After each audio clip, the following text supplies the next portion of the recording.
안녕하세요. 자, 양내 소송 이야기 8번째 시간입니다. 오늘도 최고의 변호사님, 우리 최광석 변호사님 나오셨습니다. 안녕하세요. 네, 안녕하세요. 네, 잘 지내셨습니까? 네, 네. 자주 봅니다, 촬영을. 우리 딱 일주일 만이네요. 그러니까요. 네, 네. 네. 또 무슨 이야기가 있어서 또 촬영을 하는 거죠? 뭐, 이게 소소하면, 네. 뭐, 양아 씨 데리고 좀 하고 싶더라고요. 언제든지 불러주십시오. 항상 준비가 되어 있습니다. 예, 예. 예. 자, 이제 지난번에 이제 감정인 선정되고, 네네네. 그 다음에 뭐, 재판 날짜도 잡히고, 요런 변화까지 이야기 드렸는데, 그러니까요. 감정인 지정되고 나서 얼마 안 있다고 나왔어요. 바로 감정 결과가 바로 나왔어요. 저도 깜짝 놀랐습니다. 예. 그래서 뭐 빨리 진행되는 건 좋은데 네. 한번 볼게요. 자, 요게 이제 감정평가서고요. 네네. 이렇게 지금 나와가지고 네. 결과물이 나왔는데 대충 보시죠. 네네. 어차피 조금 나중에 자세히 좀 봐야 되는데. 네. 이 건물이죠? 네. 네, 제 땅에 이 건물이 있는 거죠? 네네, 그렇습니다. 그래서, 이제, 결과적으로는 지금 월 임료 네. 500만 2만 4천 원. 네, 502만 4천 원. 502만 4천 원. 네. 이렇게 났네, 그죠? 네. 그렇게 해서 결과물이 났고요. 전 이 정도 가격이면 만족합니다. 네, 이 정도 예상하고 있었습니다. 그렇습니다. 4, 500 정도? 네네네. 근데 거래 사례가 없어가지고 네. 안 될까봐 했는데, 네. 있더라고요. 네네네. 네. 자, 우선 뭐 감정서 보기 전에, 네. 이렇게 이제 양은 씨 같은 경우는 양은 씨 땅에다가, 네. 다른 사람 소유의 건물이 있잖아요. 그쵸. 그러면 그걸 이제 부당이득으로 청구할 때, 네. 이렇게 지료 감정을 할 때, 땅의 가치, 뭐, 사용료 수준 이런 걸 정할 때, 건물이, 있는 상태를 전제로 감정을 해야 될까요? 아니면 없는 상태로 전제를 해야 될까요? 알죠. 예. 없는 그죠. 나대지 상태로 네네. 감정을 한다는 건 알고 있죠. 네네. 네. 그리고 팔이 안으로 구워서 그런 건 아니죠? 그건 아니죠. 그게 아니라, 저 같은, 경리 배울 때, 하여튼 그걸 배웠어요. 나대지 상태로 네네. 건물이 없는 걸로 계산한다. 네네. 네. 또 그렇게 해야 또 양한 씨한테 이 사건에서 유리한 거고. 당연하죠. 그렇게 있는 상태로 하면 훅 떨어지죠. 그렇죠. 반값에. 네네. 그죠? 한 30-40%는 저감이 되는 거잖아요. 원래 건물이 있으면. 그렇습니다. 네. 이때 건물이 아무래도 땅 위에 있으면은 사용 가치가 툭 떨어지기 때문에 그 상태로 감정을 하게 되면은 감정도가 많이 떨어지잖아요. 그렇죠. 그래서 없는 상태로 하는 것이 여러 가지로 맞죠, 그죠? 네. 한번 왜 그럴까 한번 생각해 볼까요? 일단 전 그럴 것 같아요. 그럼 그렇게 되면 토지주가 너무 손해를 보잖아요. 거기에 뭐 저당권이 잡혀 있어도 근저당이 있어도 은행에서 손해를 많이 보는 거고. 네네, 그렇죠. 네. 자, 이렇게 보시면 될 것 같아요. 양호 씨 같은 경우는 내 땅에 다른 사람이 어떤 불법적으로 부당하게 내 땅을 점유하고 있는데 그거를 정당한 사용료를 받아야 되는데도 불구하고 건물이 있는 걸로 해가지고 제한받는 낮은 차임을 받을 수밖에 없다 그러면 그거는 너무 부당하지 않습니까? 그렇죠. 부당하게 건물이 있는데 또 부당하게 임료를 받으면 그렇죠. 두 번 부당하죠. 그렇죠. 네. 그래서 그거는 이제 사실은 너무 상식적으로도 말이 안 되기 때문에 그거는 건물이 없는 상태로 제한받지 않는 상태로 임료를 감정을 해야 된다라고 하는 건 맞는 것 같잖아요. 그죠? 네네, 맞죠. 그리고 이제 제가 조금 이따 소개시켜드릴 판례도 하나 있는데요. 네. 그거는 이제 법정지상권. 그러니까 법정지상권이라는 게 남의 땅을 정당하게 적법하게 쓸 수 있는 그렇죠. 권리잖아요. 네. 그렇게 해서 법정지상권 있는 건물이 딱 있단 말이에요. 근데 이제 그런 상태라고 하더라도 건물주, 법정지상권자는 토지주에 대해서 지료를 부담을 해야 되거든요. 그렇죠. 돈을 내야죠. 돈은 내야 되죠, 그죠? 땅 쓰고 있으니까. 뭐 건물은 허물지 않고 그대로 존립할 수 있다고 치더라도 지료는 내야 되지 않느냐, 이게 당연한 거 아닙니까? 당연하죠. 근데 그 지료 수준을 정할 때 건물이 있는 상태로 제한받는 상태로 정해야 맞는 것이냐, 아니면 없는 상태, 제한받지 않는 상태로 하는 것이 맞는 것이냐에 관해서 이제 예전부터 판례가 그거는 제한받지 않는 상태로 하는 것이 맞다. 원래는 제한받는 상태로 이렇게 감정을 했었나요? 저도 그 판례를 올리신 걸 봤거든요. 예. 원래는 그렇게 제한받는 걸로 하다가 뒤바뀐 건가요? 아니요, 그러니까 꼭 뒤바뀌었다기보다는 정확하게 없었어요? 그렇죠. 어떻게 하는 것이 맞느냐라고 하는 부분이 논란이 되던 끝에 판사마다 이렇게 논란이 있다가 작업심에서 대법원에서 이제 그걸 정한 거거든요. 딱 정하신 거구나. 예. 근데 이제 그거를 가만히 생각해 보면은 이게 법정지상권이라고 하는 것은 적법한 사용이잖아요. 그렇죠. 그럼 적법한 사용이기 때문에 그거를 치료를 부담함에 있어서도 그 건물이 그냥 존립하는 전제로 그렇게 볼 수도 있어요. 나 부담해야 되지 않느냐라고 생각할 수도 있거든요. 이건 내 거고 이건 네 거니까. 그렇죠. 근데 이제 판례는 적법한 법정지상권자라고 하더라도 제대로 된 치료는 내야 된다. 이런 거죠. 어떻게 보면 좀 남한테 민폐를 끼치고 있는데 사용료는 제대로 내고 써라 이런 뜻이거든요. 자, 그렇죠. 그렇다면 하물며 이렇게 지금 철거될 부당하게 그렇죠. 적법하지 못하게 이렇게 점유하고 있는 사람에 대한 청구는 결과가 뻔하겠죠. 그렇죠. 그렇죠. 더 세게. 그렇죠. 그렇게 그야말로 이제 제한받지 않는 상태로 제대로 내야 된다라고 하는 것은 뭐 당연할 겁니다. 근데 제가 들어올 때도 말씀드렸지만 감정평가 진짜 너무 이름만 하면 그렇지만 약간 너무 그냥 편안하게 하신 것 같은데 저도 이 정도면 평가할 수 있거든요. 봅시다. 그 이야기 하셨으니까 자, 요게 그 치료 감정을 이제 할 때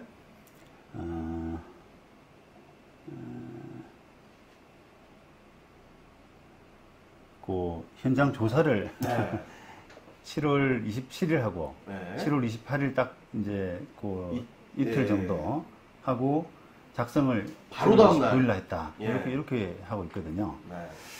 자, 이제 이거 저도 안 그래도 좀 그 결과물도 좀 빨리 나오고 해서 이게 좀 뭐 감정선을 좀 자세히 들여다봤는데 일단 그 뭐랄까요, 제 입장에서는 이제 뭐 이런 아까 전에도 우리 감정비가 너무 좀 많이 과다하지 않느냐 이런 이야기를 했는데 그러니까 저같이 이제 오랜 생활, 이 법조 생활을 한 사람으로서는 뭐 감정비 과다한 거는 지금 내가 어떻게 할 수가 없는 거고 그렇죠. 감정비가 많은 건 좋은데 게다가 늦기까지 한 사람들 많아요. 늦게 한 사람도. 그나마 돈을 받고 조금 많이 받았으니까 미안한 마음이 있으면 빨리라도 잘 이렇게 해줘야 되는데 많은 돈을 받고도 불성실하게 하는 분들이 많아요. 그러니까 참 이게 그런 그 분들에 비하면 되게 빨리 했구나. 빨리 줘서 빨리 해서 참 다행이다. 시원시원하게 하지 않습니까? 그렇죠. 빨리 해서 좋았죠. 그러니까 그런 생각을 한번 해보게 되더라고요. 그런데 어쨌든 우리가 이제 일반인으로서는 이거 참 이틀 보고 간단하게 보고 뭐 그 하루 정도 작성하고 이렇게 해서 바로 제출하는데 돈이 200만 원 280인데 그러니까 거의 300만 원 돈을 그렇게 부담하면 참 많다 이런 생각을 할 수밖에 없는 거죠. 이건 진짜 저도 처음에 이렇게 결과를 듣고 카톡 했잖아요. 괜찮게 나왔다 싶어가지고 이제 자세히 한번 봤거든요. 이건 뭐 너무 대충 하신 것 같아요. 조금 아쉽더라고요. 사실 어떻게 보면은 그런 거죠. 뭐 더 할 게 없어요. 더 뭐 대충 했다라기보다는 이게 치료 감정 이런 부분은 되게 간단한 감정이 들어가는 거예요. 그러니까요. 그러니까 이게 짧은 기간에 만들어져 감정서가 뭐 나왔다라고 하는 부분은 전혀 이상할 게 없고요. 그렇죠. 이게 이상한 것은 그냥 가격이 높은 거예요. 그러니까요. 감정료를 너무 많이 받은 게 이상한 겁니다. 시간 대비 진짜 이건 그렇죠. 시간당 뭐 어려운 일이 아닌데 보수를 많이 받았기 때문에 그게 이제 문제점으로 우리가 지적할 수가 있는 거잖아요. 됐죠? 네. 이제 이해하시고 흥분 좀 가라앉히시고. 괜찮습니다. 빨리 나와서 다행히. 그래요. 그다음에 그리고 그렇게 크게 이렇게 제 생각하고 벗어나진 않아가지고요. 그렇죠. 감정 가격이. 아까 제가 말씀드린 그 대법 판례가 이제 89년도. 89년도 이게 참 어떻게 보면 되게 유명한 판례겠네요. 그렇죠. 아주 뭐 오래되고 유명하고 한 판례인데요. 한번 봅시다. 자, 법원은 이 법정지상권자가 지급할 지료를 정함에 있어서 법정지상권 설정 당시에 재반 사정을 참작해야 되지만 법정지상권이 설정된 건물이 건립되어 있음으로 인해서 토지 소유권이 제한받는 사정, 요거는 이를 참작해서 평가해서는 안 된다. 안 된다. 안 된다.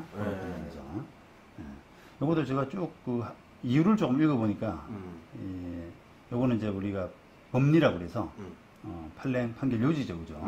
이고 요 사건 자체가 조금 재밌는 사건인데요. 그래서, 그런 법리, 소위 말하면 건물 존립으로 인해서 이제 토지 소유권 제한 받는 사정, 이걸 뭐 빼라.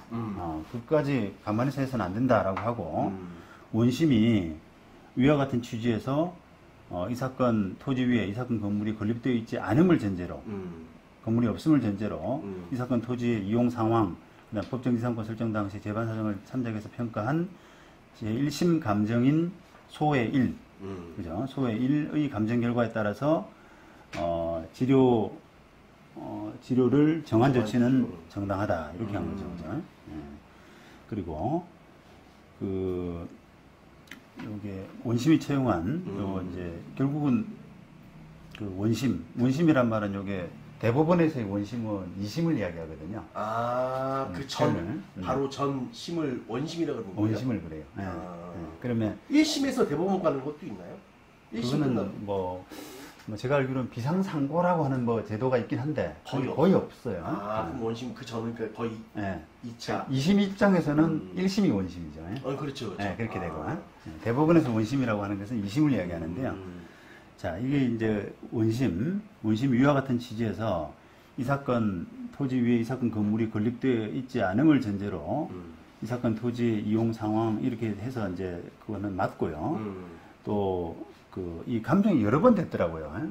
감정이 한번 읽어보시면 재밌습니다.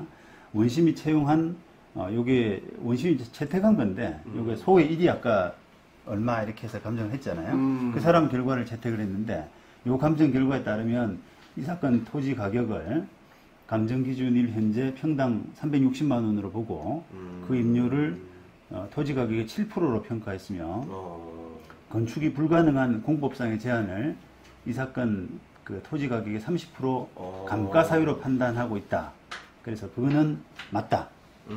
예? 건축이 안 되니까 그거는 좀 빼야 되지 않느냐. 뭐 이런 걸로 해서 이제 감정을 한 거고. 네, 감정을 한 거거든요. 그 다음에 또 1심 감정인 소의 2 이렇게 두 번째. 예, 1심 감정 소의 2가 이 감정서에서는 건축 불가능한 점과 법정지상권이 있는 점을 합해서 40% 정도 감가상각을 평가한 거로 비춰보아서도 30% 감가한 거는 문제가 없다라고 판단하는 거예요. 별 차이가 안 난다는 거예요. 이해되시죠? 그죠? 그 다음에, 시가 감정, 지료와 시가에 관한 감정, 이거는, 이게 지금, 원고가 이제 지료를 청구하는 사람이고, 피고가 지료를 부담하는 사람인데. 그렇죠. 법정지상권자. 그렇죠. 네. 법정지상권자입니다. 근데 이 사람이 건물주가 이제 상고를 했단 말이에요. 그렇죠. 상고한 이유를 여러 가지로 얘기하고 있어요. 그 중에서 또 상고 이유가 뭐냐면은 상고 이유 제2점 우리가 표현을 이렇게 하거든요. 상고 이유 제1점, 상고 이유 제2점 이런 식으로 표시해요. 그래서 제1점까지 이야기했고요. 상고 이유 제2점은 뭐냐? 이 사건 토지의 지료와 시가에 관한 제1심 감정인 소의 1의 감정 결과는 1심 감정인 소의 2, 그 다음에 2심 감정인 소의 3. 감정 엄청 했네요. 그 다음에 한국 감정원 감정 결과. 그러니까 거의 감정이 4개가 나왔다는 뜻이거든요. 야, 세게 붙었네요. 그렇죠. 완전 지기 싫었던 거네, 지금. 그렇습니다. 그렇습니다. 그래서 그런 결과에 비춰보면 차이가 많이 난다. 이런 이야기를 이제 상고하면서 이야기를 하고 있어요. 자, 그런데 대법원이 뭐라 판단했냐? 그래도 문제 없다. 왜냐? 나머지 세 사람의 감정은 모두 이 사건 토지의 소유권이 지상 건물을 위한 법정지상권에 의해서 제한받는 사정을 참작해서 평가한 결과이기 때문에 차이가 생기는 건 당연한 거 아니냐. 그러니까 그것도 별 문제가 없다. 이렇게 이제 판단을 해서 상고 기각을 한 그런 사안입니다. 그죠? 그래서 요거를 이제 좀 자세히 소개시켜드린 이유는 우리가 이제 감정을 하고 있는데 예전에는 이렇게 그 실무상으로 뭐 많이 다투거든요. 뭐 지루 감정, 뭐 그 측량 감정, 뭐 특히 지루 감정이 많은데, 그렇죠. 지루 감정은 돈에 관련돼 있어요. 그렇죠. 지루 감정은 거기에 만족하는 사람과 불만족하는 사람이 아무래도 나뉘게 돼 있어요. 보통. 그렇죠. 또 이렇게 하더라도 약간 조금 더 했으면 좋겠다는 그런 그렇죠. 무조건 들어가잖아요. 그렇죠. 자기 그렇죠. 네. 그러면 그거를 감정이란 건 이제 그 전문가, 감정평가사라고 하는 전문가를 법원에서 선정을 해가지고 그 사람들한테 제대로 안 하면 형사적인 처벌도 하고 뭐 그런 이제 그 약간 그 신뢰가 있는 절차거든요. 그런데 그 감정 결과가 나왔는데 거기에 대해서 불만을 토로하는 사람이 뭐라 이야기해봐야 사실은 그 감정 결과를 뒤집기가 힘들단 말이에요. 재판장 입장에서도 그냥 일반인들이 뭐라고 말하는 거 또는 또 감정평가사를 동원해서 또 이렇게 하기도 해요. 그렇죠. 자기가 아는 감정평가사를. 네, 그렇게 해서 여기는 왜 이건데 우리 감정 결과는 이 모양이냐 이렇게 다투기도 한단 말이에요. 그렇겠죠. 그런데 자기가 손님한 감정평가사 그렇죠. 해가지고 싸울 수도 있는 그렇죠. 거죠. 자, 그러면 재판장 입장에서 여기도 감정평가사고 저기도 감정평가사인데 그 감정의 벌을 선서하고 법원에서 정식으로 감정한 사람의 결과를 믿겠어요? 아니면 사설을 믿겠어요? 그렇죠. 그죠? 네. 그러니까 결과가 뻔하단 말이에요. 자, 그러니까 이걸 감정 결과는 어떻게든 만족스럽지 못하고 뒤집어야 되는데 이걸 어떻게 하느냐라고 하게 되면 실무상으로는 감정을 한 번 더 하자. 제 감정. 제 감정. 나는 이 감정이니 뭔가 문제가 있다고 본다. 그래서 법원이 풀에 있는 다른 감정인을 선정해서 한 번 더 하자라고 하는 그런 방법밖에 없어요, 사실은. 그렇죠. 그건 있겠네요. 그죠? 그런데, 그렇죠. 그러면 이제 법원도 너무 이 사람이 이제 막 이렇게 혈안이 돼가지고 막 한 번 더 해달라 그러면 받아주는 경우가 있었거든요, 옛날에는. 그런데 예를 들면 첫 번째 감정인과 두 번째 감정인 이 의견이 조금 달라요. 여기는 만약에 감가상각을 아까 30% 했고 여기는 40% 했단 말입니다. 그러면 법원이 어떻게 이걸 결정을 해야 되는지 중간으로 그러니까 이 뭐 솔로몬의 선택도 아니고 이걸 어떻게 할 수가 없으니까 이게 그 감정 채택을 안 해주는 걸로 실무가 지금 바뀌고 있어요. 한 번 하고 나서 이제 제 감정은 안 하는 거예요. 예. 딱 그거 하나로 끝. 예. 그러니까 그 첫 번째 감정 결과에서 뭐 현저하게 문제가 있다. 예를 들면 뭐 감정인이 뭐 당사자하고 친구라거나 관계가 있다거나 아니면 뭘 먹었다거나 이런 식으로 이제 뭐가 멸시됐다거나 뭐 그러잖아요. 그렇죠. 현격하게 뭔가 못 봤다거나 그러지 않으면은 제 감정을 받아주지 않는 걸로 지금 실무가 돼 있어요. 그래서 지금 이 사례가 아까 89년도 대법원 판례였는데 그럼 아마 80년대에 1, 2심이 했을 거 아닙니까? 그때는 그냥 이렇게 감정 얘도 하고 그렇죠, 그렇죠. 그러니까 이제 이런 사태가 이게 땅 박은 거네. 그래. 이 판례가 완전 법정지상권 감정에 대해서 못 박은 판례네요. 이제 법정지상권의 법리를 이제 이렇게 선언한 건데 어쨌든 뭐 감정을 안 받아주고 하는 그런 룰들은 이렇게 점점 이제 이렇게 받아주면서 오히려 더 불만이 더 많아지는 거예요. 그렇죠. 왜 1차 감정은 이렇게 나고 2차 감정은 이렇게 났는데 왜 1차 감정을 받아주느냐. 그러니까 법원이 더 난감해지는 겁니다. 그렇지. 그러니까 이제 중심을 잡아야 될 그렇죠. 법원이 실무가 이제 안 받아주는 쪽으로. 그래서 이제 오히려 1차 감정의 비중 이런 것들이 훨씬 더 커지고요. 한 번 해서 끝이라는 결과가 나오거든요. 결국은. 그러니까 만약에 불만이 있으면 1차 감정인한테 사실조회하는 형식으로. 다른 사람을 재감정하는 방법이 아니라 그래서 그때 얘기했던 사실조회가. 너 왜 감정을 이렇게 했니? 그렇죠. 요런 부분을 더 봤어야 되지 않느냐. 그 당신 생각 이야기해봐라. 이렇게 이제 사실조회를 한 형식으로 이제 바뀌어가고 있는데, 그래봐야 대체로 보면 사실조회에서 자기 의견을 바꾸진 않아요. 그러겠죠. 자기도 자기 의견이. 볼 만큼 봤다. 나도 이런 거 다 감안해서 이렇게 판단했다. 이렇게 결론을 내더라고요. 그렇군요. 네네. 저도 간평 이걸 읽어보고 나서 좀 걱정했던 게 그거거든요.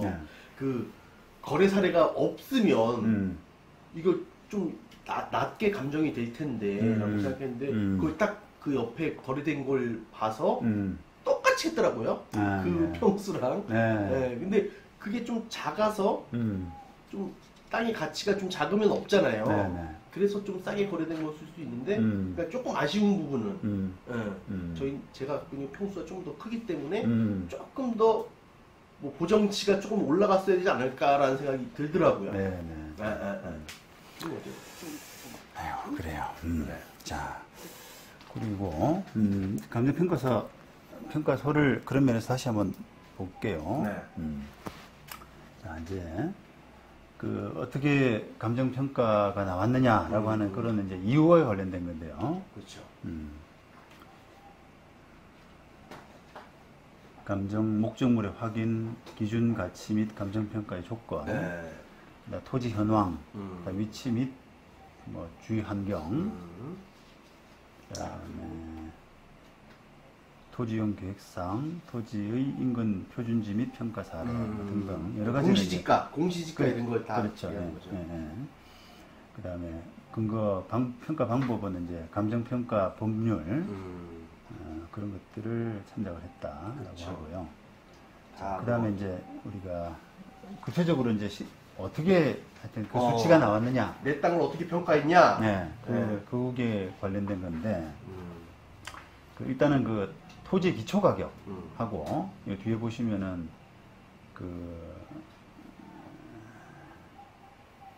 토지의 기대 이율 이 두 가지를 가지고 결정을 해요 보통. 그래서 토지의 기초 가격, 이 토지 기초 가격은 여러 가지 이제 뭐 비교 표준지라든지 공시지가 보고 그런 부분들을 다 감안해서 이게 평가 전례가 있어요. 그렇죠? 요거 말씀하시는 거죠? 그죠? 바로 옆에 그런 땅들도 평가된 사례 이런 것들을 봐서 거래된 사례. 실제 거래된 사례를 봐서 요것은 14억 4천여만 원 정도 가격, 기초 가격이다.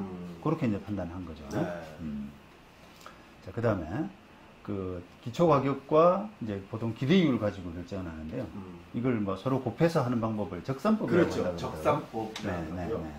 그래서 기대이율 이 부분이 이제 사실은 기초 가격과 기대이율이 두 가지가 요소가 되니까 이걸 이제 기대율 가지고도 많이 싸우더라고요 또. 몇 퍼센트로 했냐. 실무에서는. 1.08이 아니다, 1.1이다 뭐 이렇게. 그렇죠. 근데 뭐 저는 뭐 사실 감정평가 전문은 아니기 때문에. 그래도 많이 보였을 거 아니에요, 그죠? 그러니까 실무 감정 결과 가지고 다툴 수 있는 방법이 사실 뭐 기초 가격하고 기대율 정도인데 몇 퍼센트 정도냐에 따라서 이제 계속 받아야 될 치료 같은 경우는 차이가 많이 나잖아요. 그렇죠. 그러니까 기대율이 뭐 1% 가지고도 치열하게 싸우고 그렇죠. 이런 경우가 많이 있습니다. 근데 저도 이게 기대율이 구체적으로 뭔가 하는 부분을 사실은 뭐 평가 전문가는 아니라서 정확하게 몰랐는데 이번에 한번 촬영하느라고 감정평가사한테 조금 문의를 한번 해봤어요. 오, 진짜요? 공부하셨네요? 그런 셈이죠. 그런 셈이죠. 아직 정확하게 잘 모르겠는데 한번 쭉 보시죠. 이게 기대이율의 개념 그래가지고 지료 산정을 위한 적산법에 적용되는 기대이율은 임대차에 제공되는 물건을 재조달, 재취득하는 데 투입된 자본에 대해서 기대되는 수익률로서 시가 수준, 수익성, 유동성, 위험성, 관리의 난이성, 자금 안정성, 시중 이자율, 그다음 국공유자산의 사용료율, 경쟁 관계에 있는 예금과 증권, 수익 관계의 하는 거 이런 좋은 말은 다 집어넣네요. 그래서 이렇게 평가를 한다. 그렇죠. 네, 그래서 이렇게 해서 단기적인 이율임 이렇게 했지 않습니까? 예. 그래서 그 결과적으로 이제 비교 아까 위 거론한 네. 그런 요건들, 네. 그 국유재산 사용료율, 그다음에 서울 그러니까 국유재산을 빌려줄 때 몇 %로 빌려주느냐 이런 거죠. 그렇죠. 그다음에 서울특별시 공유재산 및 그 물품관리 조례 이것도 마찬가지거든요. 빌려주는 용도. 그다음 시장금리. 그러니까 국채금리, 뭐 공채금리, 뭐 이런 그런 비슷한 그렇죠. 개념이죠. 네. 그런 걸 감안해서 그다음에 또 그 이게 감정평가 실무 매뉴얼 아마 감정평가 협회에서 만든 것 같아요. 그렇죠. 뭐 기대이율 적용 기준율표 해가지고 여기에 보면은 이게 지금 주거용 건물이 예 주거용 연립 다세대잖아요. 네. 예, 그래서 여기는 어떻게 표준적 이용이죠. 그대로 연립 다세대를 쓰고 있기 때문에 주거용을 쓰고 있기 때문에 그래서 1.5에서 5까지 요 범위 안에서 정하라. 근데 이것도 잘못된 게 전 다가구거든요. 네. 다가구니까 일로 갔어야 되는데 요걸 했더라고요. 아 그래요? 네. 2.0에서 6.0 이걸로 넣었어야 되는데 조금 더 높게 됐네요. 네. 그렇죠. 자, 그렇게 되고 그래서 이제 그런 것들을 다 감안해서 이 사건은 기대율이 4.18이다. 네. 이렇게 이제 판단을 했어요. 네네네. 네. 그래서 이제 결과적으로는 기초가격 곱하기 4.18 하니까 연간 6천만 원 정도 나오고 그걸 이제 10일 나누니까 500만 원 정도 된다. 이런 결과거든요. 네. 다행입니다. 제가 생각한 만큼 나온 것 같아요. 그래요. 네. 자, 그래요. 그래서 이제 기대율 관련해서 이제 그 감정평가사하고 조금 통화를 하면서 그 기대율이 더 궁금하다 그러니까 판례를 하나 이렇게 그 주더라고요. 요게 좀 좋은 판례다라고. 저도 많이 해소가 됐는데 한번 보시죠. 자, 판례인데요.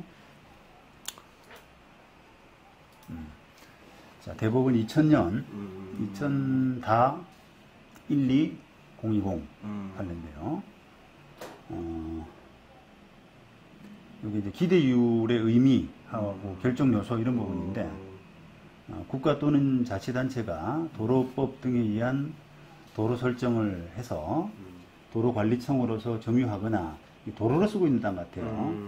사실상 필요한 공사를 해서 도로로서의 형태를 갖춘 다음 사실상 지배주체로서 도로를 점유하게 된 경우 그렇죠? 남의 땅을 국가가 쓰는 경우인데요. 당의 토지의 기초가격에다가 그 기대이율을 곱하는 이른바 적산법에 의한 방식으로 임료를 산정함에 있어서 그 기대이율이란 이렇게 했어요. 기대이율이란 임대할 부동산을 취득함에 있어 소요되는 비용에 대한 기대되는 이익의 비율을 뜻하는 것으로서 결과적으로는 기초가격 산정하는 기초가격 그 부분을 보지 말라는 뜻이에요. 결과적으로. 그렇죠. 것으로서 원칙적으로 개개 토지의 소재지, 그 다음에 종료, 품등 등에 따라 달라지는 것이 아니고, 그죠?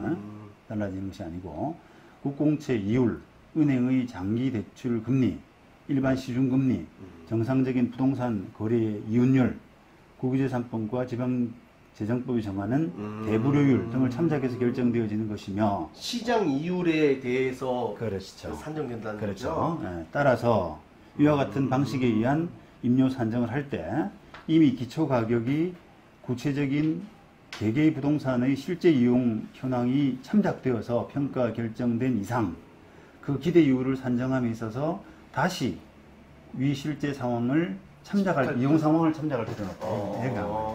얘가 비싼 그죠? 땅으로 하든, 그렇죠. 그 뭐 황금쌀이 나오는 땅이든, 네. 뭐 진짜 이상한 쌀이 나오는 땅이든, 네. 돈 똑같이 그걸 참작할 필요 없이 그렇죠. 이율로 곱한다 이거죠. 그렇죠. 그러니까 이 사건 같은 경우는 지금 땅이 도로로 이용되고 있잖아요, 실제로. 그러면은 그걸 이제 부당이득 지료를 정할 때 그 결국은 기초가격 곱하기 기대이율인데 기초가격에서 그 도로로 이용되고 있는 상황이 반영이 됐단 말이에요. 그런데 그걸 또 기대이율에 또 반영을 해서는 안 된다는 거죠. 안 된다. 그러니까 기대이율은 그냥 아까 그냥 이자율, 시장의 이자율 여러 가지 그런 부분만 감안해서 하라. 뭔 말인지 알겠다. 예, 예. 그러니까 옛날 때 저도 이렇게 좀 보면 옛날 때는 뭐 거의 땅의 5에서 7%를 줬다 그러더라고요. 네, 이율을. 네. 근데 이게 좀 더 낮아졌다 그러더라고요. 시장 이자율이 낮아졌어요. 네. 네, 그렇죠. 그러니까 4.2% 나온 거라고 이해를 했거든요. 그렇습니다. 네. 그렇습니다. 네.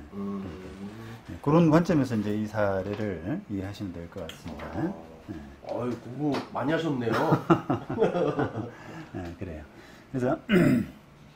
그래서 이 이제 원심을 이제 결국은 파기를 했는데, 자, 원심 감정이 뭐라고 그랬냐면, 이 사건 토지의 기대 이율을 그 실제 이용 상황이 대지일 경우에는 7%, 도로일 경우에는 1%, 그 다음에 실제 이용률은 도로이나 지목이 대지일 경우에는 3%라고 하는 한편, 각 경우에 따라 그 기초가격도 달리 정하고 있고, 그 기대이율 산정 시 참작해야 될 제반 요소 등에 대한 합리적인 설명도 하지 않고 있다.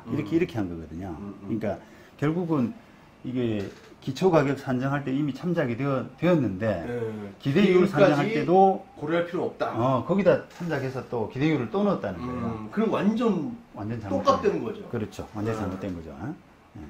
그래서 이제 이게 파기를 받았는데, 이게 맞는 것 같습니다. 예. 그래. 이게 이제 그 감정평가사분하고도 이제 통화를 해보면서, 그 감정평가업계도 사실은 이제 그 뭐랄까 법원이 정해주는 대로, 무슨 말인 거 하니, 이게 이거는 뭐 그냥 이렇게 해요 라고 하면 시키면 시킨 대로 이렇게 하는 게 좀 익숙해져 가지고 감정평가사가 과연 이렇게 하는 것이 맞느냐 저렇게 하는 것이 맞느냐라고 하는 판단을 좀 잘 안 하는 경향이 있다고 그러더라고요. 그냥 해달라는 대로 자기는. 그래서 제가 이제 그 사례를 이야기하면서 그런 이야기를 하시던데, 이렇게 땅 위에, 양은 씨 같은 경우는 양은 씨 가진 땅 위에 지금 건물이 다가구 건물이잖아요. 네. 다가구는 일반 건물이거든요. 그렇죠. 그죠? 근데 이제 일반 건물이 아니라 만약에 집합 건물이 있다. 그죠? 근데 집합 건물이 그냥 예를 들어서 1층 소유자가 있고 2층 소유자가 있고 3층 소유자가 있다라고 하면은 그 사람들한테 내 땅 지로를 세 사람한테 청구할 때 뭔 말인지 알겠어요. 다르게 해야 되냐? 그렇죠. 맞아요. 면적에 비례해서 전유면적 비례하거든요. 전유면적이 만약에 1, 2, 3층이 전유면적이 똑같다라고 하면은 똑같이 그냥 면적에 비례해서 청구를 할 것이냐, 아니면은 1층이 조금 비싼 거니까, 1층이 뭐 땅을 느낌상은 많이 쓰고 있어 보이잖아요. 그렇죠. 그리고 상가가 들어갔을 때는 1층 상가가 비싸잖아요. 맞습니다. 그러니까 집합 건물이 주거용이 아니라 상가일 경우에는 완전 차이가 나는데 1층이 이제 비싸다고 하거든요, 일반적으로. 그렇죠. 그러면 이제 그거를 치료를 만약에 100이라고 했을 때 그냥 33을 할 게 아니라 1층이 한 50 정도 하고 2층이 30하고 그렇죠. 뭐 그런 식으로 이제 해야 되는 거 아니냐. 그런 그 부분이 감정평가업계에서 굉장히 논란이 많이 됐다고 그러더라고요. 그렇죠. 근데 최근에 이제 제가 칼럼을 내고 대법원 판례를 좀 소개를 했는데, 그 판례는, 그런 부당이득 산정을 할 때 있어서는 소위 말하면 효용 가치를 참작하지 말라는 거거든요. 그냥 순수하게. 그냥. 관념적인 지배다. 33%. 그렇죠. 33%. 그 건물주들이 땅을 점유하는 것은 어떻게 보면 좀 관념적인 지배. 실제로 얼마 쓰느냐 이런 관점이 아니라 관념적인 지배에 불과할 뿐이기 때문에 그냥 단순하게 전유면적 비율대로 그대로 부담하면 된다라고 하는 게 대법원 판례였거든요. 근데 이제 그 사례가 제가 소개했는데, 이제 2심에서 그런 이유를 자세하게 해가지고 그런 식으로 판결을 하고, 대법원에서는 그냥 심리불속행 기각이라고 이유 없이 2심 판결이 맞다. 네, 그게 심리불속행 기각이거든요. 대법원에서 그냥 심리불속행 기각으로 그냥 결정이 난 이유가 없는 사건으로 마무리를 했는데, 이 감정평가업계에서는 대법원 명시적인 판단이 없는 거 아니냐. 그냥 2심을 그냥 채택했으니까. 그렇죠. 뭔가 좀 직가분하다. 그렇죠. 네, 그렇죠. 아직 분명하지 않다. 이렇게 해서 이제 감정평가업계에서는 평가사들끼리 논란이 됐다 그러더라고요. 그래서 저한테 그 어떻게 받아들여야 되느냐, 그 판례를. 그래서, 그것도 심리불속행 기각 판결도 대법원 판결이라고 봐야 된다. 이유는 없지만, 2심 판결을 고민해가지고, 받아들인 결과기 때문에 대법원 판단이다. 그렇게. 그래서 이제 요즘 그렇게 하는 걸로, 똑같이 나는 걸로. 그렇죠. 예. 그래서, 그걸 왜 감정평가사들이 그거를 잘 모르냐라고 하면은, 이제 그 이야기를 하시더라고요. 이게 감정평가사들도 법원 감정은 그냥 시키면 시킨 대로, 요렇게 해줘요 라고 하면은 그냥 그대로 했던 습관들이 좀 있어서 이게 그렇죠. 과연 어느 게 맞냐라고 하는 부분은 법원이 좀 결정해 줘야 되는 그런 것들 아니냐. 저도 그럴 것 같아요. 감정평가사가 자기들의 주관이나 자기 스타일이 있을 거 아니에요. 네. 뭐 근데 법원 감정이 그냥 하나로 갈 것 같아요. 네. 네, 그냥 그대로 그냥 정석대로 이건 가고 네, 네. 다른 거에서의 스킬을 쓰겠죠. 네. 뭐 대출 뭐 이런 거 은행에서 할 때는 높이고 낮추고 뭐가 있겠죠. 그렇게. 네. 그래서 그런 이야기를 좀 뭐 했었습니다, 같이. 자, 여기까지가 이제 우리가 감정평가에 관한 이야기였고요.